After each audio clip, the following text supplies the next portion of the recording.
Unit 1 एटा एटा 1 हां तो एटा मु केदुर पढैथिली इठी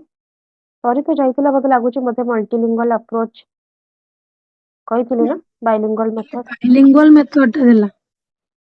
मैम सॉरी खाली सी हां सॉरी बाइलिंगुअल जाइतिला मेथड बुझाइनी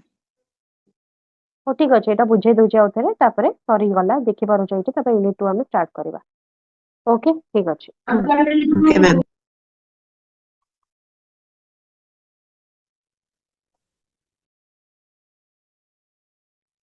समस्तनको स्क्रीन देखा गला वॉइस सुना जाउची राइट ओके एबे समस्त निजे निजे एबे समस्त निजे निजे टिके म्यूट कर दियो बेटर हबो स्टार्ट करबा बाइलिंगुअल मेथड तो बाइलिंगुअल मेथड बाय आसुची ता माने कोन आसिला नियत भाबरे दुईटा लैंग्वेज तो तारो कि देइथिले बाइलिंगुअल मेथड टा सीजे डॉटसन खाली नाटा मन रखि दबो so in this mother tongue is used for supporting the learning of the target language first then hochi in this mother tongue is only used to explain the meaning of words phrases grammatical rules egurako it is only used in early stages bilingual method early stages छोट पिला मानको आमे bilingual method रे पढाउचे because target language रे पढेले direct language रे पढेले से माने भलो से बुझी पारंती नाही लाइक जेमिति इंग्लिश मु तांको पढाउची बट इंग्लिश रो मीनिंग ता माने जते बेले मु गोटे प्रोज पढाउची तो प्रोज रो मीनिंग ता मु तांको टिके ओडिया रे बुझेबी मदर टंग रे बुझेबी बा हिंदी रे बुझेबी बाइलिंगुअल रो माने एया नुह कि मदर टंग यूज करबा साइड रे डायरेक्ट लैंग्वेज सहित डायरेक्ट लैंग्वेज माने कोन टारगेट लैंग्वेज माने कोन जो रो क्लास चलची जो लैंग्वेज रो क्लास चलची जेमती इंग्लिश रो क्लास चलची तो इंग्लिश होची कि डायरेक्ट लैंग्वेज टारगेट लैंग्वेज ताको मु भलो से इजीली बुझेबा पई पिला मानको मु हेल्प करूची कोन को लैंग्वेज रे हेल्प नउची सेटा हिंदी हेई पारे ओडिया हेई पारे बा आउ को जे कोनसे गोटे लैंग्वेज हेई पारे जोडा कि समान बुझी पारुछन्ती बायलिंगुअल माने दुईटा लैंग्वेज रो यूज सेई दुईटा गोटे मदर टंग माने गोटे तो टारगेट लैंग्वेज रे पढा जाउची आउ गोटे ता होची कोन मदर टंग हेई पारिबो बा हिंदी हेई पारिबो आउ किछि लैंग्वेज भी हेई पारिबो जोडा कि समान बुझी पारुछे एमती किछि पर्टिकुलरली नाही किंतु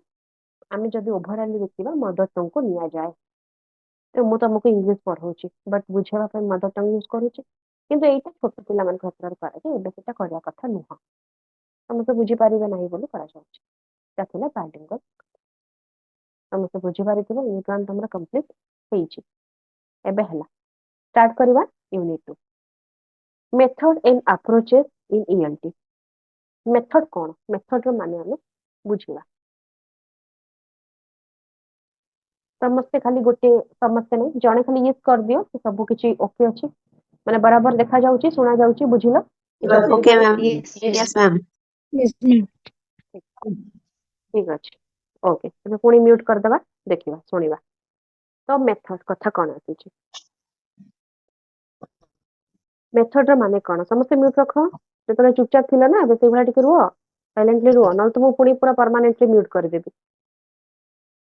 तो a method is a way of doing things it means how to teach देखो मेथड होची गोटे बहुत बढ़िया जिनिस क्लासरूम रे टीचिंग लर्निंग प्रोसेस चले तो जतबे टीचर टीचिंग तुमको करूचंती कोन ना सेतबे by the use of different kind of method एबे बुझी पालो केमिति मेथड रे पढेले पिलाटा भलसे बुझी पारिबो सेति लगी हमें डिफरेंट मेथड यूज करूचे डिफरेंट सब्जेक्ट को लेके टीचिंग मेथड अछि हमर तो केमिति पिलां को पढेबा को वे रे पढेबा that's called method method is an overall plan of teaching approach मु प्लान करूची पिलां को ये सब्जेक्ट ता पढेबे सब्जेक्ट का टॉपिक ता पढेबे सेटा मु डिसाइड कर से अकॉर्डिंगली मैं डिसाइड करबी केमिति का बुझेबी ठीक अछि को मेथड रे बुझेबी जति से माने इंस्टेंट बुझी न पारिले एटा टिके हार्ड अछि मे भी मैं बुझी न पारले मु भाबुची आ दो तीनटा मेथड यूज करिबे एमिति का पढेबी एटा गोटे तमे भाबी की जाउचो आ गोटे कथा अ- तमे लेसन प्लान कला बेले गोटे जिनिस भाबिଛ कि आज ମୁଁ ଲେକ୍ଚର ମେଥଡରେ ପଢେଇବି फॉर एग्जांपल तुमको कहबी केते सारा मेथड अछि कोन कोन पढ़िबा तो तुमको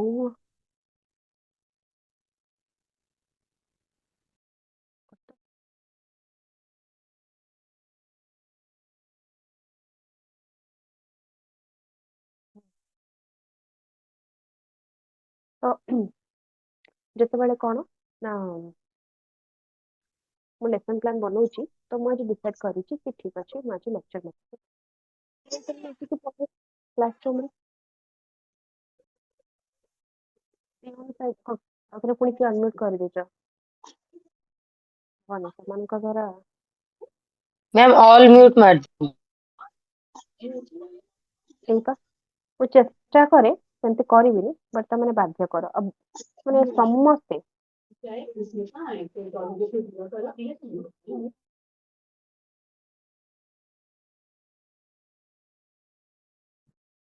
କୁହ କେତେ ଚିଲ୍ଲାଇବା କଥା ମତେ ଗୋଟେ ୱାନ୍ ସାଇଡେଡ୍ ପଢେଇବା ପାଇଁ ଭଲ ଲାଗେନି ଯଦି ଇଣ୍ଟରାକ୍ସନ ହଉଥିବ ମଝିରେ ଟିକେ ଭଲ ଲାଗେ କିନ୍ତୁ ତମାନେ ସେଟା କରିବାକୁ ଦବନି ତମେ ମାନେ ସମସ୍ତେ ନୁହଁ କିଛିଟା ପିଲାଙ୍କ ପାଇଁ ସମସ୍ତେ ସଫର ହଉଛ ହଉ ଭଲ କଥା ମତେ ଲାଗୁଛି ମୁଁ ଭୂତକୁ ପଢଉଛି ମତେ ଭଲ ଲାଗେନି ସତରେ ଏମିତି କିନ୍ତୁ କଣ କରିବା ମଜବୁରୀ ହଉ ତ ଆସିଲା କଣ method is an overall plan of teaching approach जोटा कि मैं कहूँ जेतेबेले मु लेक्चर मेथड पढ़ाई बोली डिसाइड करिछि लेसन प्लान बनो भाबुछि केमती एग्जांपल देबी केमती कोन जिंस प्रेजेंटेशन करिछि टीएलएम्स देखै कि पढ़ेबी तो तापर तोर वो क्लासरूम को जाई कि पढ़ौछि ओटा भाबी कि आछि मेथड के पढ़ेबी तो पढ़ौ चलछि मतलब पिलाटा बुझी पाला ठीक अछि तो ताको जदि मु सेही लेक्चर मेथड आउ थरे बुझेबी ताल तो तार कंफ्यूजन ता आसी बहिना ताको मु गोटे अलगा एग्जांपल देबी अलगा वे रे बुझेबी अलगा मोड को चेंज करबी मेथड को चेंज करबी एटा बुझी पारुछ तो सडन भी आमे मेथड को चेंज करूचे क्लासरूम मेन ऑब्जेक्ट कोन होउची हाउ टू टीच लैंग्वेज मु गोटे लैंग्वेज को केमिति का बुझे ट्राई भी करि पारू गोटे सब्जेक्ट गोटे टॉपिक गोटे लैंग्वेज को केमिति बुझे देन असला approach cone approach is an attempt for an improvement in teaching language based on some assumption which may be proved or not approach होची गोटे ट्राई करिवार माध्यम जेटा कि मैं ट्राई करबी कि एमिति वे रे पढ़ेबा पे एमिति अप्रोच रे पढ़ेबा पे कहूची केमितिका तो एटा गोटे assumption which may be proved or not method रो आउ टिके हाई लेवल होची अप्रोच क्लासरूम रे हमें डिफरेंट मेथड यूज करके पढ़ौचे गोटे पर्टिकुलर लैंग्वेज रे हमें बुझौचे जब बाइलिंगुअल मेथड तुमको पढ़े के असली मल्टीलिंगुअल मेथड तुमको पढ़े के असली गोटे रियल एग्जांपल दोचे सुना समझते क्लासरूम रे भेराइटी टाइप ऑफ पिला अछंती भेराइटी लैंग्वेज समझते जानि छन किंतु जने teacher basically mother tongue Hindi English में जानि थांती कॉमनली सब माने स्टेट रो टीचर कथा कहूची मो हला ता छोड़ा एक्स्ट्रा की जानची कोन सेटा अलगा कथा एति की तो समझते जानि ही थांती एबे क्लासरूम रे गोटे सब्जेक्ट मु तुमको पढ़ौची ता धरे गोटे टॉपिक पढ़ौची मु ऑलरेडी रेडी ही के आसी छी केमिति तुमको एग्जांपल टीएलएम देखि कि को मेथड रे पढ़ी मु सेमिति का पढ़ौची भी सडन तुम माने बुझी पारलानी टॉपिक हार्ड ही पारे या मो मेथड रे मु जोटा पढ़ौची सेटा सुटेबल नुह कि सेटा तुम बुझी पारो सडन मु चेंज करली एति की वजह समस्त बुझी पारला मेथड आमे यूज करके पढ़ेबा जदि सुटेबल न होला we can change also it is a dynamic और फ्लेक्सिबल बट एबे आसले अप्रोच आमे जेंति कहू ना मैम आपण जो अप्रोच पढ़ेले ना सेटा जणा पड़ानी माने उद्देश्य अप्रोच माने आरो हाई लेवल आउरी क्लास सरला पर मु भाबिबी मु ता से मेथड टा यूज करी पढ़ीची किंतु मते के लागुनी सैटिस्फाइड लागुनी से भलसे बुझी पारिथिबो टिके हार्ड अछि मे भी आउ टिके ताको काली आउ गोटे मेथड रे बुझेइबी आउ गोटे अप्रोच रे बुझेइबी अप्रोच होची गोटे अटेम्प्ट ताको आउ टिके हाई लेवल रो for an improvement in teaching language जेतेबेले मु पढ़ौची मेथड तो चेंज कर देली किंतु देखो चेंज कला पर भी देखो तार फेस रे एक्सप्रेशन तो मैं देखि कि जानि दबा एज ए टीचर कि बुझी पारेनी अच्छा मु लेक्चर मेथड रे कली डेमोन्स्ट्रेशन मेथड लेक्चर कम डेमोन्स्ट्रेशन मेथड रे कली तुमे माने सोशल साइंस पढ़ेबी मु पढ़ौची जो सेतेबेले तुमको पढ़ेबी बहुत सारा अप्रोचेस अछि है ना सब जोटा सॉरी मेथड अछि एते मु सब पढ़ेबी इंडक्टिव डिडक्टिव रे पढ़ेनी हेले भी से बुझी पारला तो तो ताले मु ताको जो तो एते सारा मेथड रे पढौची बट से बुझी पारुनी ताहले ଏବେ ମୁଁ କଣ କରିବି ଆହୁରି ଅଲଗା ଲେଭେଲ ର କାଇଁ ମୁଁ କ୍ୱିଟ କରିଦେବି କି ଆଜ ଏ टीचर କ୍ୱିଟ ତ କରିପାରିବି ନା ତୁ ବୁଝିପାରୁନି ତାହେଲେ ତୁ ବୁଝିବାରେ ହିଁ ପ୍ରୋବ୍ଲେମ ଅଛି ସେଇଟା ନା ତାକୁ ଆମେ କେମିତି ବୁଝେଇବା ଲାଷ୍ଟ ପର୍ଯ୍ୟନ୍ତ ଦେଖିଥିବ ଯୋଉ ସ୍ଲୋ ଲର୍ଣ୍ଣର ଥାନ୍ତି ତାଙ୍କୁ ବହୁତ କିଛି ମେଥଡ ବହୁତ କିଛି ଆପ୍ରୋଚେସ ରେ ପଢାଯାଏ ତ ଆପ୍ରୋଚେସ ହଉଛି ତମର ଟିଚିଂ ପୁରା ମାନେ ଏରିଆଟାକୁ ହିଁ ତମେ ଚେଞ୍ଜ କରିଦବ କ୍ଲାସରୁମ ରେ ସେ ପଢି ପାରୁନି ଭଲସେ ବୁଝି ପାରୁନି ଟିକେ ବାହାରକୁ ନେଇଯିବା ହେଲେ ବାହାରେ ମୁଁ ତମକୁ ଦେଖୁଛି ତମେ ରିଅଲ ନଲେଜ ଜାଣିପାରିବ ପିଲା ଆସ ବାହାରକୁ ଦେଖିବା ଏମିତି ଏମିତି ଦେଖ ଯେମିତି ତମ ମାଧ୍ୟାକର୍ଷଣ ଶକ୍ତି ମନେକର ପଢଉଛି ଦେଖ ପତ୍ରଟା ଛିଣ୍ଡିଲା ତଳେ ପଡିଲା ପତ୍ରଟାକୁ ଆମେ ଛିଣ୍ଡେଇଲେ ବି ସେ ଯଦି ପକେଇବା ତଳେ ପଡିବ ଅଟୋମେଟିକ ବି ଛିଣ୍ଡିକି ତଳେ ପଡୁଛି ଉପରକୁ ପଡୁଛି କି ନାଇଁ ତାକୁ ଟିକେ ରିଅଲ ନଲେଜରେ ଦେଖେଇଲି ମୁଁ ତାକୁ ଯେତେ ବୁଝଉଥିଲି କ୍ଲାସ ରୁମରେ ସେ ବୁଝି ପାରୁନଥିଲା ନେଇକି ଦେଖେଇଲି ବାହାରେ ବୁଝିଲା ଆପ୍ରୋଚ ପୁରା ଚେଞ୍ଜ କରିଦେଲି ମୁଁ ଏବେ ସେ ନିହାତି ବୁଝିବ ତ ଏମିତି କିଛିଟା ଜାଗା ଥାଏ ବା ସରି ଏମିତି କିଛିଟା ସିଚୁଏସନ ଥାଏ କିଛିଟା ପ୍ରୋସେସ ଥାଏ ଯୋଉଟା କି ଆମେ ସେଇଥିରୁ ବାହାରି ଯିବା କଥା କିନ୍ତୁ ବାହାରି ଯିବା କଥା ମାନେ କଣ ଅଲଗା ୱେରେ ତମେ ବୁଝେଇବ ପୁରା ଟୋଟାଲ ଅଲଗା ୱେରେ ତମେ ସେଟା ଲେସନ ପ୍ଲାନ ରେ ଭାବି ନଥିବ ମାଇଣ୍ଡ ରେ ଭାବି ନଥିବ ସଡନ ତମ ସିଚୁଏସନ ଏମିତି ହେଲା ତମେ ଡିଫରେଣ୍ଟ ମେଥଡ ଚେଞ୍ଜ କଲ ହେଲେ ବି ସେ ବୁଝିପାରୁନି ତ ତମେ ସଡନ ବାହାରକୁ ଆସିକି ତାକୁ ଗୋଟେ ବୁଝେଇଲ ଆଜମ୍ପସନ ମୁଁ ଆଜମ୍ପସନ କଲି କାଳେ ପିଲାଟା ଏମିତି କଲେ ବୁଝିପାରିବ କି ତ ନେଇକି ତମକୁ ବାହାରେ ଦେଖେଇଲି ତମେ ସଡନ ବୁଝିଗଲା ତାପରେ କି ଯାହା ହଉ ମୋର ଆପ୍ରୋଚଟା ଚେଞ୍ଜ କଲି ବୋଲି ତମେ ବୁଝିପାରିଲ ତ ସେଇଟା ବେଳେ ବେଳେ ପ୍ରୁଭ ହେଇପାରେ ବେଳେ ବେଳେ ପ୍ରୁଭ ହୁଏନି ତ କୌଣସି ତମେ ପର୍ଟିକୁଲାର ଏମିତି କହିପାରିବାନି କି ମେଥଡ ଆପ୍ରୋଚ ହିଁ ଯାହା ଦ୍ୱାରା ଟିଚିଂ ଲର୍ଣ୍ଣିଂ ପ୍ରୋସେସଟା ସକ୍ସେସ ପୁରା ହେଇଯିବ 100%। ଆହୁରି ବହୁତ କିଛି ଫ୍ୟାକ୍ଟର୍ସ ଅଛି ଇମ୍ପୋର୍ଟାନ୍ସ ଅଛି କିନ୍ତୁ ଏଇ ଦିଟା ବେଷ୍ଟ ଇମ୍ପୋର୍ଟାଣ୍ଟ ଏବେ ସମସ୍ତେ ବୁଝିପାରିଥିବ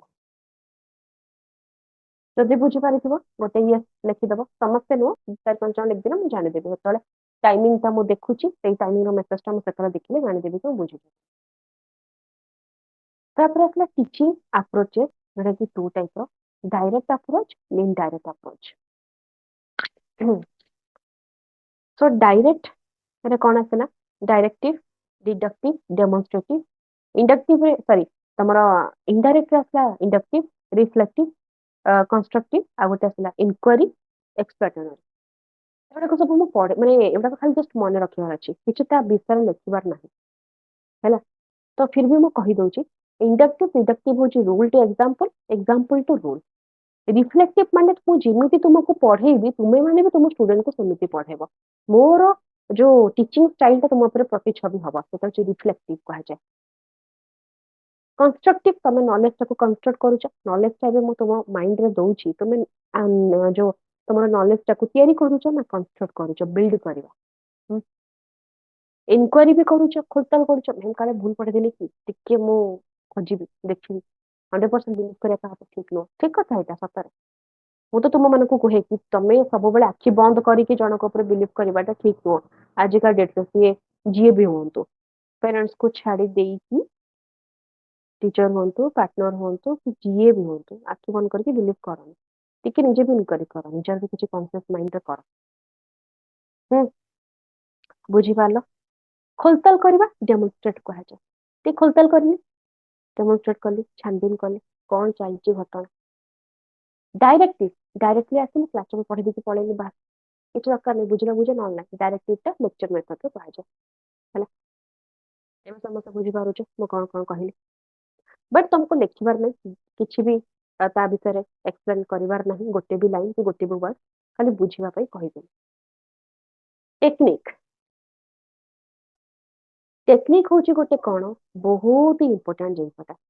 देख आमे ना डिफरेंट टेक्निक यूज करूचे टेक्निकली काम करूचे टेक्नोलॉजिया रियल फिक्शन टेक्नोलॉजिया so technique is a teaching technology or a trick to realize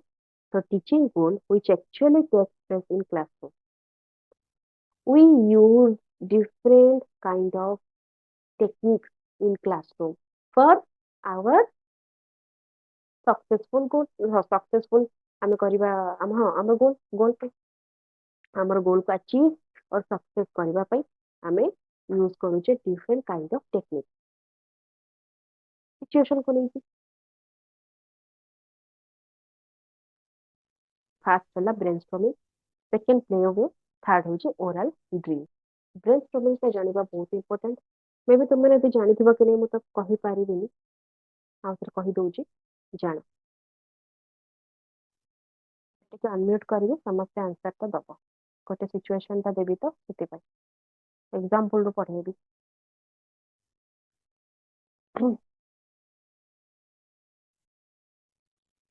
ଦୟା କରିକି ସମସ୍ତେ ରାଉ ରାଉ ହବନି ବୁଝିପାରିଲ ନା ନା ରାଉ ରାଉ ହବନି ରାଉ ରାଉ ହୁଅନି ଆଚ୍ଛା okay। ହଁ ଏଇଟା କଣ ଗୋଟେ ଛାଡି ଦେଇଥିଲି ହଁ ଏକ୍ସପ୍ଲୋର ଆଚ୍ଛା ଏଇଟା ମୁଁ କହିନି ହଁ ଠିକ ଅଛି ସରି ମୁଁ ଏଇଟା କହିନି ତା ମାନେ ହଉଛି କି ତମର ଏକ୍ସପ୍ଲୋର କରିବା ସବୁ ଜିନିଷକୁ ଆମେ ଏକ୍ସପ୍ଲୋର କରିବା ଗୋଟେ ଜାଗାକୁ ଯେତେବେଳେ ଆମେ ଯାଉଛେ ସେତେବେଳେ ଆମେ କଣ କରୁଛେ ବହୁତ କିଛି ଜିନିଷକୁ ଏକ୍ସପ୍ଲୋର କରୁଛେ ସେ ଜାଗାର ଡିସ୍ ହେଇଗଲା ପିପୁଲ ହେଇଗଲେ ତାଙ୍କ we of talking behaviour dressing style language ଆମେ ସବୁ ଜିନିଷ ଦେଖିକି ଜାଣୁଛେ ଏକ୍ସପ୍ଲୋର କରୁଛେ ତ ସେମିତିକା କଥା କିଛିଟା ଟିଚିଂ ଲର୍ଣ୍ଣିଂ ପ୍ରୋସେସରେ ନୂଆ ନୂଆ ସବୁ ଜିନିଷ ଆସୁଛି ଯୋଉଟାକି ଏକ୍ସପ୍ଲୋର କରିବା କଥା ଟିଚର ବି ଆଉ ଲର୍ଣ୍ଣରକୁ ବି ସେ ନଲେଜଟା ଦେବା ଠିକ ହେଲା ବୁଝିପାରିଲ ଆଚ୍ଛା ଏବେ ମୁଁ କହୁଛି ତମାନେ ଶୁଣ ମତେ କହିବ ଆନ୍ସରଟା ଜଣେ ବାଇ ଜଣେ କହିବ ହେଲା ବ୍ରେନ୍ ଷ୍ଟର୍ମିଂର ମାନେ ବହୁତ ଜଣ ଜାଣିଥିବ ବହୁତ ଜଣ ଜାଣିନଥିବ ମୁଁ ସେଥିପାଇଁ ତାକୁ ବୁଝଉଛି ଏକ୍ସାମ୍ପଲ ଦେବି ଯେମିତି କି ଗୋଟେ ତମର ପିଲାମାନେ ଫିଲ୍ଡରେ ସ୍ପୋର୍ଟସ ହବ ତମ ସ୍କୁଲର ଫିଲ୍ଡରେ ସ୍ପୋର୍ଟସ ହବ ତ ଯୋଉ ସ୍ପୋର୍ଟସଟା ହବ ଆଜ ଏ ମୁଁ ପିଟି ଟିଚର ଏକ୍ସାମ୍ପଲ ମୁଁ ଯାଇଛି ପଢିବାକୁ ଦେଖିଲି ସ୍ପୋର୍ଟସ ହବ ଆନୁଆଲ ସ୍ପୋର୍ଟସ ମୋର 4-5 ଜଣ ପିଲାଙ୍କୁ ଧରିକି ଯାଇଛି ମାନେ ସେକ୍ସନର ଯୋଉ ଫେଭରେଟ ଷ୍ଟୁଡେଣ୍ଟ ମାନେ ଆଇଡିଆଲ ଷ୍ଟୁଡେଣ୍ଟ ଫେଭରେଟ ଷ୍ଟୁଡେଣ୍ଟ ଯାହା ବି କହିପାରିବ ହେଲା ଟିକେ କନସିୟସଲି ଯୋଉମାନେ ରୁହନ୍ତି ତ ମୁଁ ସେମାନଙ୍କୁ ସ୍ପୋର୍ଟସ ପ୍ରତି ତାଙ୍କର ବହୁତ ଇଚ୍ଛା ହେଲା ତ ଏମିତିକା 5-6 ଜଣଙ୍କୁ ନେଇକିନା ମୁଁ ଯେତେବେଳେ ପହଞ୍ଚିଲି ପୁରାପୁରି ଫିଲ୍ଡରେ ସ୍ପୋର୍ଟସ ହବ ଆନୁଆଲ ସ୍ପୋର୍ଟସ ପହରଦିନ ହବ ଆଉ ଏତେ ସାରା ଘାସ ପୁରା ହେଇଛି କ୍ଲିନ ନାହିଁ ଗୋଟେ ବାଲାନ୍ସ ସିଚୁଏସନ କେମିତି ସ୍ପୋର୍ଟସ ଆମେ କରିବା ମୁଣ୍ଡ ପୁରା ଖରାପ ସେତେବେଳେ ମୁଁ ପିଲାମାନଙ୍କୁ କହିଲି ପିଲାମାନେ କିଛି ଆଇଡିଆ ଦବ କି ସରି ମୁଁ କହିଦେଲି ଆନ୍ସରଟା ଏମିତି ହୁଏ ମୋର ଓକେ ସରି କହି ତ ଦେଲି ହଉ ଠିକ ଅଛି ଛାଡ ଯାହା ବି ହଉ। ଅଛି ଅଛି ଆହୁରି ବି ଅଛି ତ ମୁଁ ସେଇଠି କହିଲି କି ପିଲାମାନେ ଆମେ କଣ କରିବା କି ଯୋଉ ପ୍ରୋବ୍ଲେମର ସଲ୍ୟୁସନଟା ହବ ରାଇଟ୍ ଫୋର୍ସ ଆଉ ବନ୍ଦ କରିପାରିବିନି ମୁଁ ଅଲରେଡି ସମସ୍ତେ ଜାଣିଲାଣି ସବୁ ପ୍ୟାରେଣ୍ଟ ଜାଣିଛନ୍ତି ପିଲାମାନେ ନାଁ ଲେଖିଛନ୍ତି ସବୁ ଜିନିଷ ହେଇଛି ଏଠୁ ଯେ ବାଇ ମିଷ୍ଟେକଲି ମୁଁ ଆବସେଣ୍ଟ ଥିଲି ସଡନ ପହଞ୍ଚିଲି ତା ଗୋଟେ ଦିନ ଛାଡିକି ପରଦିନ ହଉଛି ସ୍ପୋର୍ଟସ ଦେଖିଲା ବେଳକୁ ଏତେ ସବୁ ଅସୁବିଧା ଫିଲ୍ଡରେ ଏବେ ମୁଁ ପିଲାଙ୍କୁ କହିବି ଆମେ କରିବା କଣ ତ ଏନି ହାଉ ଆମକୁ ଘାସଟା ହଟେଇବାର ଅଛି ତ ପିଲାମାନେ କଣ କଣ ଆଇଡିଆ ଜେନେରେଟ କରିବେ ସେଇଟା ତୁମେ ମାନେ ମତେ କହିବ କୁହ ଏବେ ଆରମ୍ଭ କରନ୍ତୁ କଣ କଣ ସେମାନେ କରିବେ କଣ ଆଇଡିଆ ଆସିପାରିବ ମତେ କହିଲେ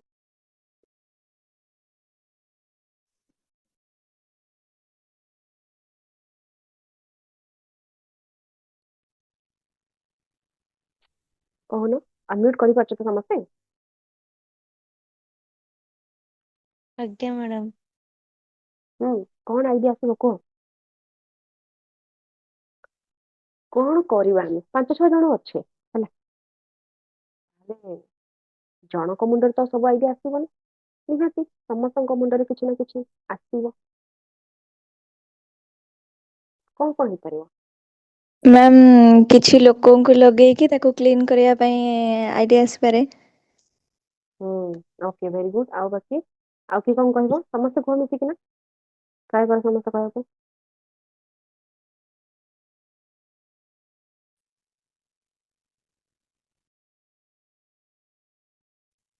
ହଁ ଏତେ ଜଣ ପିଲା ଅଛ କେବଳ ଜଣେ ଆଉ ଏଥର କ୍ଲାସ ରେ ରାଉ ରାଉ ମ୍ୟାମ୍ ଯୋଉ ଗାର୍ଡ ହେଇଥିଲେ ତାକୁ ମାନେ ମାଟି ବାଟି ପକେଇ ତାକୁ ଫିଲ୍ଅପ୍ କରିବା। ଗାଢ ଫାଡ ହେଇଥିଲା ମାଟି ପକେଇକି ଫିଲ୍ଅପ୍ କରିବା ଆଚ୍ଛା ଓକେ ମାନେ କିଛି ଯୋଉ ଖାଲ 5-6 ହେଇନଥିବ ଜଣ ନା ଅଧିକା ପିଲାଙ୍କୁ ଆମେ ନେଇକି ଗ୍ରୁପିଂ କରିକି ଅଧା ଅଧା ପାର୍ଟ କୁ ସଫା କରିବା ଫିଲ୍ଡ ର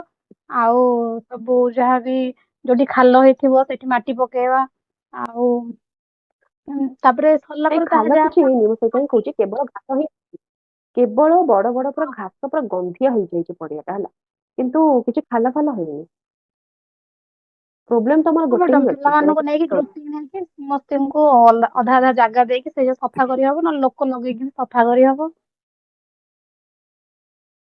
ହୁଁ ଓକେ, ଆଉ ବାକି ଏତିକି ହିଁ।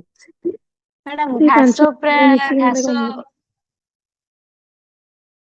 ହୁଁ ମାନେ କିଛି ଔଷଧ ମ୍ୟାଡାମ ପକେଇ ସ୍ପ୍ରେ କଲେ ପରେ ଘାସ ଟା ମରିଯାଏ। ହୁଁ ଆଚ୍ଛା ଗୁଡ୍ ଓକେ।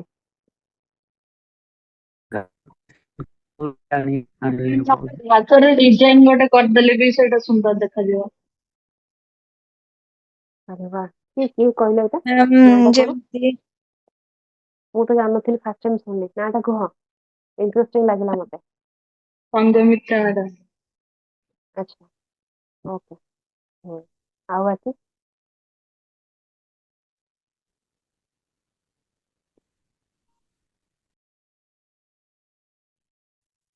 ମ୍ୟାମ୍ ଯେମିତି ହଁ ଗୋଟେ ମେସିନ୍ ଆସୁଛି ପଡିଆ ଯଦି ଏମିତି ହେଇଛି ମ୍ୟାଡାମ, କିଛି ମାନେ ଗାଈକୁ ହୁଁ ଠିକ କହୁଥିଲ, ଠିକ କହୁଥିଲ। କଣ ଗୋଟେ କହୁଥିଲେ ସେ, କଣ କଣ? ମ୍ୟାଡାମ ଯଦି ପଡିଆରେ ଘାସ ଅଛି, ଆମେ କିଛି ଗାଈ ମାନେ ପାଖରେ ଥିବା କାହାକୁ କହିକି ଗାଈ କି ଛେଳି ମାନେ ଯୋଉ ଘାସ ମାନେ ଯୋଉମାନେ ଖାଆନ୍ତି ତାଙ୍କୁ ଆଣି ଯଦି ବାନ୍ଧିଦବା, ଆମର ଜଲ୍ଦି ସଫା ହେଇଯିବ, ସିଏ ଖାଇକି ସଫା କରିଦେଲେ ସଫା। Good good good. ହୁଁ ଆଉ ଗୋଟେ କିଏ କଣ କହୁଥିଲେ, ଆଉ ଗୋଟେ କଣ? ମ୍ୟାମ୍ ଗୋଟେ ମେସିନ୍ ଆସୁଛି ଯେମିତି କ୍ଲିନ୍ କରିବା ପାଇଁ, ଯେତିକି ଲେବୁଲରେ ରଖିବାର ଥିବ ସେଇଟା ସେଥିରେ କଟିଂ ହେଇଯିବ। Very good very good. ବାସ୍ ଏବେ ମତେ ସାଟିସ୍ଫାଏଡ୍ ଆନ୍ସର ଟା ଲାଗିଲା, ପୁରା କମ୍ପ୍ଲିଟ ଆନ୍ସର, ଯୋଉଟା କି ମୁଁ ବି ମାଇଣ୍ଡରେ ଭାବିଥିଲି। ବଟ୍ ଯୋଉ ଘାସର ଡିଜାଇନ କରିବାଟା ସେଇଟା ମୋ ମାଇଣ୍ଡରେ ଭାବିନଥିଲି। ତ ବଢିଆ ୟୁନିକ୍ କଥାଟା କହିଲେ। ହଉ, କିନ୍ତୁ ସେଇଟା କନସିଡର କରାହବନି ହେଲା। ସେଇଟା ହେଇଯିବନି କିଛି ଆଉ କଣ ଶୋ ଅଛି କି ସେଇଟା ଆମେ କରିବା? ସେଇଟା ନାହିଁ, ସେଟାକୁ ଆମେ ପୁରା ପଡିଆଟାକୁ କ୍ଲିନ୍ କଲେ ଆମେ ଦୌଡି ପାରିବା, ରନିଂ ଫନିଂ ହବା। ଆଉ ଡିଜାଇନ ଉପରେ ସେଠି କଣ ଆମେ ଠିଆ ହବା ଟିଚର ମାନେ, ଆଉ ସେମାନେ ସବୁ ଦୌଡିବେ ଚାରିପଟେ। ସେ ଗୋଟେ ଅଲଗା ୟୁନିକ୍ ୱେରେ କହିଲେ, ଭଲ କଥା। ମାନେ ମୁଁ କ୍ରିଟିସାଇଜ କରୁନି, ମତେ କମେଡି ଲାଗିଲା। ମୁଁ ଏଟା ଭାବିନଥିଲି, ମୋ ମାଇଣ୍ଡ ଏତେ ବି ବ୍ରେନ ଷ୍ଟର୍ମିଂ କରିନଥିଲା। ଏବେ ଜାଣିପାରିଲ ବ୍ରେନ ଷ୍ଟର୍ମିଂ କାହାକୁ କୁହାଯାଏ? ଆଇଡିଆ ଜେନେରେଟ କରିବା for solution particular type of problem को କୁହାଯାଏ ବ୍ରେନ ଷ୍ଟର୍ମିଂ। ଆଚ୍ଛା, ମଲ୍ଟିପଲ ଆଇଡିଆ ଦେଲ, ସମସ୍ତେ କଣ କଲ? म्यूट रख। देख ମୁଁ ଆଉଥରେ ଅନମ୍यूଟ ଆଉଥରେ କରିବାକୁ ଚାହୁଁନି ସତରେ। ଟିକେ ପ୍ଲିଜ କୋପରେଟ କର। ତ ଦେଖ, ଆଉ ଥରେ ତମେ ଯଦି ଏବେ ଗୋଟେ ଆଇଡିଆଟା ଜଣଙ୍କ ମୁଣ୍ଡରେ 50ଟା ଆଇଡିଆ ବାହାରିବ, ଏଇଟା ପସିବଲ? 5-6 ଜଣ ଆମେ ଅଛେ ନା, ତ 5-6 ଜଣଙ୍କ ମୁଣ୍ଡରେ ଡିଫରେଣ୍ଟ ଆଇଡିଆ ବାହାରିବ, ୟେସ୍ ଅର୍ ନୋ? ତ ସମସ୍ତଙ୍କର ମୁଣ୍ଡରେ ଆଇଡିଆ ଜେନେରେଟ ହଉଛି, ତମ ମାଇଣ୍ଡ କାମ କରୁଛି, ସେଟା ତମ ବ୍ରେନ ଷ୍ଟର୍ମ ହଉଛି। ବୁଝିପାରିଲ? କୋଉଥିପାଇଁ ନା ସେଇ ଗୋଟେ ପର୍ଟିକୁଲାର ପ୍ରୋବ୍ଲେମ ପାଇଁ। କିଏ କହିଲା ଗାଈ ଚରେଇଦବା, କିଏ ହଉଛି ମେସିନ ରେ କାଟିଦବା, କିଏ ସ୍ପ୍ରେ କରିଦବା ସବୁ ଏମିତି କେମିକାଲ, କିଏ ଯେ ଆହୁରି ପିଲାମାନଙ୍କୁ ମ୍ୟାମ୍ ନେଇକି ଆସନ୍ତୁ, 30-35 ଜଣ ଲାଗିଲେ ଯଦି ସମସ୍ତେ ଉପାଡ଼ି ଦେବେ ହାତରେ, ତାହେଲେ ବି ହେଇଯିବ। କିଏ କହିବ ଆମେ ତା ଉପରେ କୁଦିବା, ନହେଲେ ତ 4-5ଟା ରାଉଣ୍ଡ ଏମିତି ମାନେ ବୁଲେଇ ଦେଲେ, ଆମେ ନିଜେ ଦୌଡ଼ି ଦେଲେ, ସେ ଘାସ ଗୁଡାକ ଦାବି ହେଇଯିବ।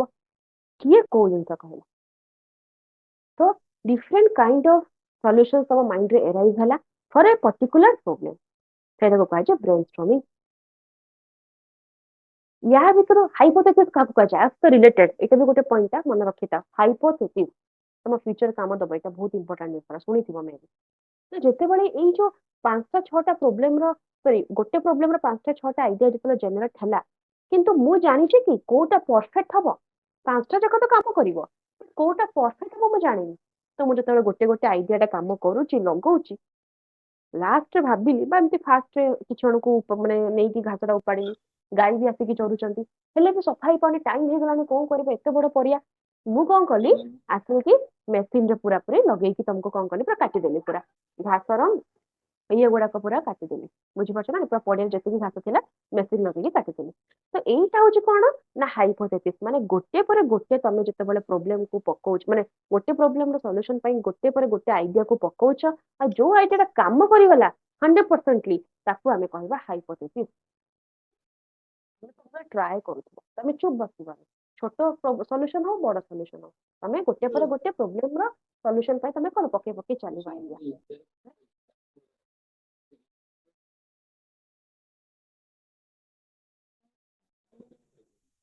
बुझी पारलो? Okay ma'am. बबिता और गोपीनाथ कौन ପାଇଁ ଅନମ୍ୟୁଟ କରୁଛ ମୁଁ କିଛି ବୁଝିପାରୁନି ତୁମ ପାଇଁ ପୁରା କ୍ଲାସଟା म्यूट ହଉଛି ଅନମ୍ୟୁଟ ହଉଛି କିଛି ଲାଭ ନାହିଁ କହିକି ଯୋଉ କହନ୍ତି ଯେତେ ମାଟୁଛୁ ମାଟ ମୁଁ ସେଇ ଦର ପାଠ କାଟେ ନିଜର ମୁଣ୍ଡ ଖରାପ ହବାଠୁ ବେଟର म्यूट ମାରିନିଅ ସେଇଟା ହିଁ ହୁଏ ଆଉ ଲେଟ୍ ଇଟ୍ ତାପରେ ଆସିଲା ଦେଖ କଣ ପ୍ଲେ ୱେ ଆଉ ଗୋଟେ ମେଥଡ ହଉଛି ତମର ପ୍ଲେ ୱେ ମେଥଡ ତ ଏଗୁଡାକ ସବୁ ବୁଝିପାରୁଛ ଟେକ୍ନିକ ରେ ହିଁ ଆସୁଛି ପ୍ଲେ ୱେ ରେ ଆସିଲା ଯୋଉଟା କି ରୋଲ ପ୍ଲେ ଆମେ କହିପାରିବା ଖେଳି ଖେଳି ଦିଟା ଆସୁଛି ଗୋଟେ ହଉଛି ରୋଲ ପ୍ଲେ ଆଉ ଗୋଟେ ହଉଛି ଖେଳି ଖେଳିକି ପାଠ ପଢିବା ଯେମିତି କି ବହୁତ ହି ବୋରିଂ ଲାଗେ ଏମିତି ବସିକି ଲେକ୍ଚର ମେଥଡ ମୁଁ ତମକୁ ପଢେଇବି କିଛି ଗୋଟେ ଏକ୍ସାମ୍ପଲ ଦେବିନି ଟିଏଲଏମ୍ ଦେଖେଇବିନି ଗୋଟେ ଫିଲ୍ଡ ଟ୍ରିପ୍ସ ନେବିନି କିଛି ନାହିଁ ଗୋଟେ ଏକ୍ସପେରିମେଣ୍ଟ ନାହିଁ ସେଟା ବୋରିଂ ଲାଗିବ ଖେଳି ଖେଳିକି ପିଲାଙ୍କୁ ପାଠ ପଢାଯାଏ ଦେଖିବ ଛୋଟବେଳେ ଛୋଟ ପିଲାଙ୍କୁ ପ୍ଲେ ସ୍କୁଲରେ ହେଲା ପ୍ରି ନର୍ସରୀ ନର୍ସରୀ ବେଳକୁ ତମକୁ କଣ ନା ଖେଳି ଖେଳିକି ପିଲା ପାଠ ପଢିବେ ନମ୍ବର ସିଷ୍ଟମ ଶିଖିବେ ଆଲଫାବେଟ ଶିଖିବେ ଖେଳିକିନା ତାଙ୍କୁ କିନ୍ତୁ ବର୍ଡନ ରହିବ ନାହିଁ ତା ପ୍ଲେ ୱେ ମେଥଡ ପାଠ ପଢା ଯାଉଛି ଏଇଟା ଗୋଟେ ଟେକ୍ନିକ ବହୁତ ହି ବଢିଆ ଟେକ୍ନିକ ଆଉ ଗୋଟେ ଆସିଲା କଣ ରୋଲ ପ୍ଲେ ବି ଆମେ କରୁଛେ ଯେମିତି କି କ୍ଲାସ ରୁମରେ ଆମର କଣ କରୁଛେ ନାଟକ ଯେତେବେଳେ ଆମେ କରୁଛେ ଡ୍ରାମା ହେଲା ତ ସେଇଟା କଣ ଡିଫରେଣ୍ଟ କ୍ୟାରେକ୍ଟର ଅଛି ଡେଲିଭର କରିବାର ଥାଏ ଡାଇଲଗ ତମର ତ ରୋଲ ପ୍ଲେ କରୁଛେ କାହା ପରେ କିଏ କଣ କହିବ ଦାଟୁ ବି କୋଉ ଭଙ୍ଗୀରେ ମାନେ କି ତମର ବଡିର ମୁଭମେଣ୍ଟ କେମିତି ଥିବ ଫେସର ଏକ୍ସପ୍ରେସନ କେମିତି ରହିବ କଥା କହିବାର ଷ୍ଟାଇଲ କେମିତି ରହିବ ସେଣ୍ଟେନ୍ସ ଟା ବା ଡାଇଲଗ ଟା ତମେ ଡେଲିଭର କରୁଛ ତ ତମର ସେଇଟା କୋଉ ଷ୍ଟାଇଲର କରିବ ତା ଆସିଲା କଥା ଆଉ ଗୋଟେ କଣ ଓରାଲ ଡ୍ରିଲ ଓରାଲ ମାନେ ଓରାଲି ସବୁ ଜିନିଷ ଆମେ ଯେତେବେଳେ ପଚାରିକି ପାଠ ପଢଉଛେ ଓରାଲି ଦେଖିବ ପିଲାମାନେ ଆମେ ପ୍ରାୟତଃ ତମେ ମାନେ ବି ମେମ୍ ଲେଖିବାକୁ ବହୁତ କଷ୍ଟ ଲାଗୁଛି ଲେଖିବାଟା ଭାରି କଷ୍ଟ ସମସ୍ତଙ୍କ ପାଇଁ ହେଲା ସମସ୍ତେ କଣ ଓରାଲି ମୁହଁରେ କହିଦେବେ ଆନ୍ସର ମୁହଁରେ ସବୁ ଜିନିଷ ମୁଁ ପଚାରିଦେବି କ୍ୱେଶ୍ଚନ ତମେ ଆନ୍ସର କହିଦେବ ମୁହଁରେ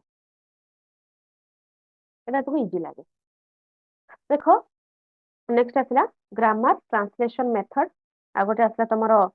direct method bilingual method and doctor West method ହେଲା ଗୋଟେ ଗୋଟେ ପଢିବା ଆମେ ଫାର୍ଷ୍ଟ ହଉଛି ଦେଖ ଗ୍ରାମାର ଟ୍ରାନ୍ସଲେସନ ମେଥଡ ଏଇଟା ଗୋଟେ 5 ମାର୍କିଆ କ୍ୱେଶ୍ଚନ ଗୁଡାକ ହେଲା explain about বা write about grammar translation method what is grammar translation method explain ଏମିତି ପଚାରିଦବା 5 ମାର୍କିଆ question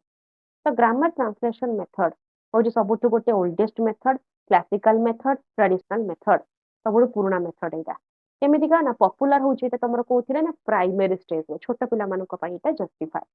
mainly focus on word to sentence or translation in mother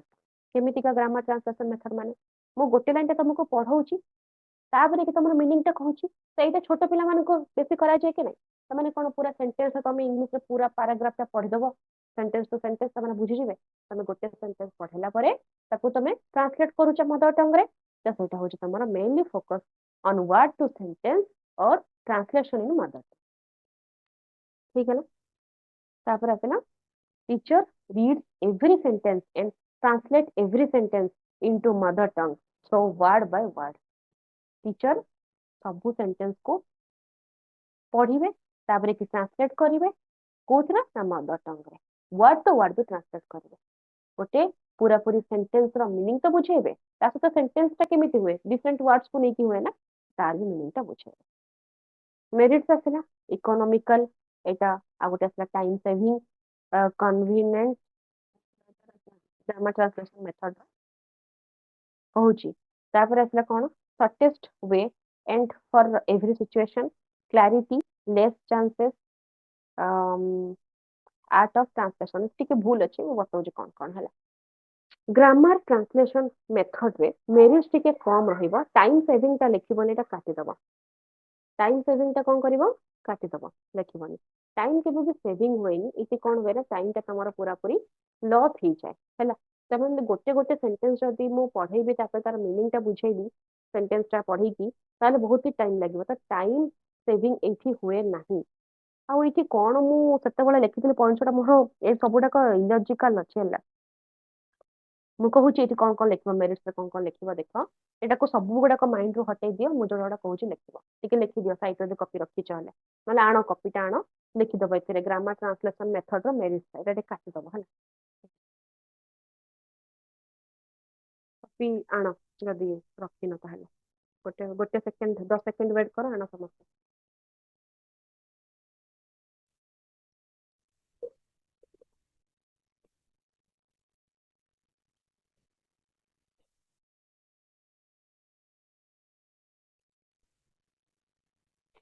ଦେଖ ମେରିଟ୍ସ ତମେ ଲେଖିବ କଣ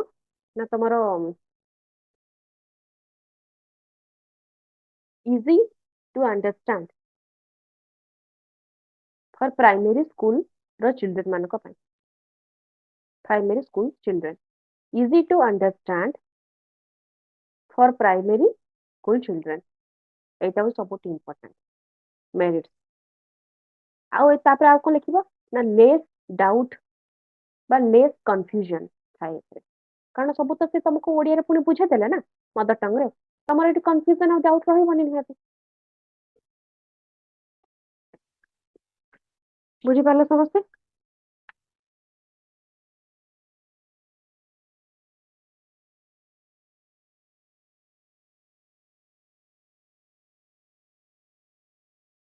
ଆଉ ଏଇଠି ଚାଇଲ୍ଡ କଣ ନା ବାଇଲିଙ୍ଗୁଆଲ ମେଥଡ ଟା ଶିଖେ ମାନେ ଓଡିଆ ଲାଙ୍ଗୁଏଜ ବି ତାର ପ୍ରପରଲି ଶିଖିବ ଇଂଲିଶ ବି ପାରାଲାଲି ଦିଟା ଯାକ ସେ ଶିଖିବ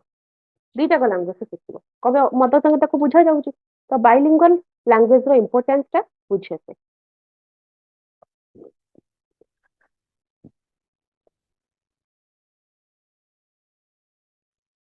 ତାପରେ ଲେଖିବା କଣ ନା every kind of ward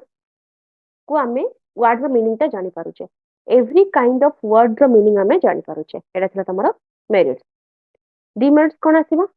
କାଣ୍ଟ explain ମୁଁ କହୁଛି ହଁ ଡିମେରିଟ୍ସ ଏଟା ସରିଲା ଡିମେରିଟ୍ସ ଟା ପୁରା ଭରି ଭରି ଲେଖିବ ଏଥିରେ ଡିମେରିଟ୍ସ ପ୍ରବଳ କଣ ଫାଷ୍ଟ ହଉଛି ତ ଏଟା ଓଲ୍ଡ ଟ୍ରାଡିସନାଲ ମେଥଡ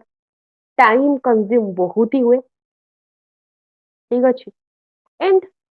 ସବୁବେଳେ ସବୁ ସବଜେକ୍ଟ କୁ ଏମିତିକା ଟ୍ରାନ୍ସଲେଟ କରି କରି ବୁଝେଇବା ପସିବଲ ହୁଏନି ଏମିତି ହେଲେ କୋର୍ସ ସରିବନି ଓବିୟସଲି ଠିକ ଅଛି ଆଉ କଣ ନା ଏଇଟା ତାଙ୍କର ଗୋଟେ ଛୋଟ ବେଳୁ ହିଁ ମାଇଣ୍ଡ ସେଟ ହେଇଯିବ କି ଆମକୁ ତ ଓଡିଆରେ ପୁଣି ବୁଝା ହଉଛି ତ ତାଙ୍କର ଯୋଉ ଡାଇରେକ୍ଟ ଲାଙ୍ଗୁଏଜ ଯୋଉଟା ଅଛି ବା ଇଂଲିଶ ଯୋଉଟା ଆମେ ପଢଉଛେ ତାକୁ ଇଂଲିଶଟାକୁ ଆମେ ପୁଣି ବାଇଲିଙ୍ଗୁଆଲରେ ତାକୁ ବୁଝାଉଛେ ନା ତ ସେଇ ଲାଙ୍ଗୁଏଜ ପ୍ରତି ଟିକେ ବେଶୀ ମାନେ କମିଯିବ ମାନେ କି ମଦର ଟଙ୍ଗ ଟା ସେମାନେ ବେଶୀ ଭଲସେ ବୁଝିବେ ତ ସବୁବେଳେ ଫିଲ୍ କଲେ କି ମତେ ତ ଗୋଟେ ସପୋର୍ଟ ଲାଙ୍ଗୁଏଜ ଅଛି ମତେ ତ ସେଥିରେ ବୁଝା ପଡୁଛି ତ ମୁଁ କାହିଁକି ଏତେ ଇଂଲିଶଟା ଇମ୍ପୋର୍ଟାଣ୍ଟଲି ପଢିବି ଇଂଲିଶ ସେଣ୍ଟେନ୍ସ ଟା ଖାଲି ମୁଁ ନର୍ମାଲ କରିଦେବି ଏତିକି ଦରକାର ନାହିଁ ମତେ ମୁଁ ଓଡିଆରେ ବୁଝା ଯାଉଛି ତ ସବୁ ଜିନିଷଟା ବେଶୀ ଫୋକସଟା ତମର ମଦର ଟଙ୍ଗକୁ ପଳାଏ ଅନନ୍ୟାଚୁରାଲ ମେଥଡ ବି ଲେଖିପାରିବ ଆଉ ଟିଚରଙ୍କ ପାଖରେ ଏତିକି ସଫିସିଏଣ୍ଟ ଟାଇମ ନାହିଁ କି କାଣ୍ଟ ଏକ୍ସପ୍ଲେନ ଆଣ୍ଡ ଟ୍ରାନ୍ସଲେଟ ଏଭ୍ରିଥିଙ୍ଗ ସବୁ ଜିନିଷ କଣ ଟ୍ରାନ୍ସଲେଟ କରିହବ ଆଉ ଏଇଟା କଣ ଫୋକସ କରେ ନାହିଁ ସ୍ପିକିଂ ଇଣ୍ଟୋନେସନ ପ୍ରୋନାଉନ୍ସିଏସନ ଏଥିରେ ଚାଇଲ୍ଡ କଣ କଲା ଚାଇଲ୍ଡ ପୁରା ପାସିଭ ରହିଲା ଏଠି ଟିଚର ହିଁ ସବୁ କିଛି କଲେ ଟିଚର ପଢିଲେ ପଢେଇଲେ ଟିଚର ଆକ୍ଟିଭ ରହିଲେ ଚାଇଲ୍ଡ ତ ପୁରା ପାସିଭ ପୁରାପୁରି ଚୁପଚାପଲି ସେ ଶୁଣିବ ନା ଇଣ୍ଟୋନେସନ ମାନେ କଣ ଯେତେବେଳେ ଆମେ ଯୋଉଟା ଆଚ୍ଛା ଇଣ୍ଟୋନେସନ ଆଗରୁ ଆଗ ପ୍ରୋନାଉନ୍ସିଏସନ ଟା କହୁଛି ପ୍ରୋନାଉନ୍ସିଏସନ ମାନେ ପଞ୍ଚୁଏସନ ମାର୍କ ଆକର୍ଡିଂଲି ଆମେ ପ୍ରୋନାଉନ୍ସିଏସନ କରୁଛେ ସବୁ ଜିନିଷକୁ ପଞ୍ଚୁଏସନ ମାର୍କ ତମର ଯେମିତି ଥିବ ସେ ଅନୁସାରେ ତମେ ସେ ସେଣ୍ଟେନ୍ସ ଟାକୁ ପ୍ରୋନାଉନ୍ସ କରୁଛ ସେମିତି କ୍ୱେଶ୍ଚନ ମାର୍କ ଅଛି ହ୍ୱାଟ ଇଜ ୟୋର ନେମ୍ ଆମେ କହୁଛେ ତାପରେ ଆମେ ତାକୁ ରିକ୍ୱେଷ୍ଟ ଫର୍ମାଟରେ କହିବା କଣ କହୁଛେ please close the door please close the door ଆମେ କହୁଛେ କମାଣ୍ଡ ଫର୍ମାଟରେ କହିବା ଷ୍ଟାଣ୍ଡ ଅପ୍ ରାଇଟ ଆଉ ଗୋଟେ ନର୍ମାଲ ସେଣ୍ଟେନ୍ସ କହିବା ଯେମିତି କି ମାଇ ନେମ୍ ଇଜ ଜ୍ୟୋତିର୍ମୟୀ ତ ମୁଁ ଏଇଟା ଫୁଲ ଷ୍ଟପ୍ ବାଲା କହିଲି ନର୍ମାଲ ସେଣ୍ଟେନ୍ସରେ କହିଲି ତ ଏବେ ଜାଣିପାରିଲ କଥାଟା କଣ ଆସିଲା ତ ଏଇଟାକୁ କୁହାଯାଏ ପ୍ରୋନାଉନ୍ସିଏସନ ପଞ୍ଚୁଏସନ ମାର୍କ ଆକର୍ଡିଂଲି ପ୍ରୋନାଉନ୍ସିଏସନ କରାଯାଏ କିନ୍ତୁ ଚାଇଲ୍ଡ ତ ଏଇଠି କିଛି କଲାନି ଟିଚର ତ ସବୁ କରିଦେଲେ ଆଉ ସ୍ପିକିଂ ସହିତ କିଛି ଟୋଟାଲ ମୂଳରୁ ପାଟିରୁ ତାର ବଚନ ହିଁ ବାହାରିଲାନି ଆଉ କଣ ହବ ଇଣ୍ଟୋନେସନ ମାନେ ହଉଛି ତମେ ଗୋଟେ ସେଣ୍ଟେନ୍ସ ଟାକୁ ଯୋଉ କେମିତିକା ପଢିବ ସେଟା ତ ପ୍ରୋନାଉନ୍ସିଏସନ ଆଗେ ଆସିଲା ଇଣ୍ଟୋନେସନ ମାନେ ତମ ଭଏସ ର ପିଚ୍ ଟା କୋଉଠି ଅଫ୍ ହବ ଡାଉନ ହବ ମାନେ କି ଦେଖ ପଞ୍ଚୁଏସନ ମାର୍କ ହଉଛି ସବୁବେଳେ ମୂଳ କାରଣ ପଞ୍ଚୁଏସନ ମାର୍କ ଯେମିତି ଥିବ ତମର ସେଇ ସେଣ୍ଟେନ୍ସ ର ପ୍ରୋନାଉନ୍ସିଏସନ ଟା ସେଇଆ ହବ ତ ଯୋଉ ପ୍ରୋନାଉନ୍ସିଏସନ ଟାକୁ ହିଁ କୁହାଯାଏ ଇଣ୍ଟୋନେସନ ମାନେ ତମ ଭଏସ ର ପିଚ୍ ଟା ଅଫ୍ ହବ କୋଉଠି ଡାଉନ ହବ କୋଉଠି ଯୋଉଠି ଇମ୍ପୋର୍ଟାଣ୍ଟ ସେଣ୍ଟେନ୍ସ ପଢିବାର ଥାଏ ଇମ୍ପୋର୍ଟାଣ୍ଟ କାର୍ଯ୍ୟଟା ତମର ଅଛି ୱାର୍କଟା ଅଛି ତମେ ସେ ଜାଗାରେ ଭଏସ ଟା ରେଜ୍ କରୁଛ ପୁଣି ଏଥର ସ୍ଲୋ କରୁଛ ତ ଭଏସ ର ଅପ୍ ଆଣ୍ଡ ଡାଉନ ପିଚ୍ କୁ ଆମେ କହିବା ଇଣ୍ଟୋନେସନ ତମେ ଆଗକୁ ପଢିବ ଏଇଟା ମେ ବି ଥାର୍ଡ ସେମିଷ୍ଟର ଅଛି ହେଲା ଏଇଥର ତମେ ଥାର୍ଡ ଅଛି ଏତିକି ଆଇ ଥିଙ୍କ ସମସ୍ତେ ବୁଝିପାରିଥିବ ନେକ୍ସଟ ଆସିଲା ଡାଇରେକ୍ଟ ମେଥଡ କଣ ଡାଇରେକ୍ଟ ମେଥଡ କଣ डायरेक्ट लैंग्वेज रे पढ़ेबाको डायरेक्ट मेथड सिंपली एटा होची it is known as natural method or reformed method it is organized from principles from Germany एटा स्टार्ट हेतला सॉरी ऑर्गेनाइज कोची ओरिजिनेटेड एटा स्टार्ट हेतला फ्रांस रो आ तार प्रिंसिपल्स गुडा आसीथिला जर्मनी रो आ एटा useful for branch of study माने एवरी ब्रांच ऑफ स्टडी सब प्रकार पिला माने इसको बुझी पारिबे है किसी असुविधा नहीं बेस्ड ऑन अजम्पशन आम भावुचे केमितिका कहूँ देख डायरेक्ट मेथड माने जमती इंग्लिश क्लास चलती तो मुझे तुमको पूरा कंप्लीटली इंग्लिश लैंग्वेज रे ही बुझेबी बिकॉज इंग्लिश क्लास चली तुमको हेल्पिंग लैंग्वेज किसी भी रहिबो नहीं तो सेटा हूँ तुम डायरेक्ट मेथड डायरेक्ट लैंग्वेज को डायरेक्ट मेथड रे पढ़ा जिवो यार मेरिट्स कौन ना question in between the lecture तमे क्वेश्चन पचारि पारिबो निहाती से न बुझी पारिबो किसी जिनस निजे भी करेक्शन करि पारिबो फुल ऑफ एक्टिविटीज तमे पूरा एक्टिव रहिबो तापरे grammar taught use not by rules माने कि जेतले आमे डायरेक्ट लैंग्वेज रे पढौचे नुआ नुआ पिला तो जानि परिबोनी ग्रामर तो भूल भाल करिवो ग्रामर को इति शिखा जीवो एमते बेसी इंपोर्टेंस माने टिके जस्ट भूल कर देबो ताको मु करेक्ट करिवे माने कि भूल कहि देबी नहीं जब नुआ नुआ आमे डायरेक्ट मेथड रे पढौचे टीचर भी किछि जगह रे भूल जिवे तो स्टूडेंट भी भूल करिवो सिखिबो किंतु इति ग्रामर को सिखा जाए धीरे धीरे तमे सिखिबो तबे तमे तो भूल करूथबो मना नहीं तो सेटा को आमे रूल्स माने एमिति आमे जे कोन कहछि नॉट बाय रूल्स ग्रामर शिखा जीव तमे सेटा ऑटोमेटिकली धीरे धीरे एग्जांपल्स देकी शिखा जीव तुमको स्लोली एमते नहीं कि सडन रूल अछि माने एटा आज ही शिखियो माने आज ही शिखि दबो सेमति कोन थाए डिमेरिट कोन नो ट्रांसलेशन एते किछि ट्रांसलेशन करिवार नहीं एटा सुइटेबल फॉर क्लासरूम नुह कोन पे सब टाइप रो पिला अछंती ना ये ओडिया माने खाली इंग्लिश को समस्त बुझी जेबे तो बाइलिंगुअल मेथड यूज करके पढ़ाऊँ मु ओडिया रे बुझाऊँ सेटा नॉट सुइटेबल फॉर क्लासरूम और आमे कहि परिबा not suitable for every kind of child every kind of student each student not satisfied समस्त सैटिस्फाइड हेबेनी समस्त इतरे कोन सैटिस्फाइड हेबे हबेनी रिक्वायरमेंट ऑफ स्किल टीचर इतरे कोन गोटे स्किल टीचर दरकार बा जे इंग्लिश भलो से प्रॉम्प्टली कहउथिबो ताकू ही आमे इतरे ऐड करि परिबा नहले हबोनी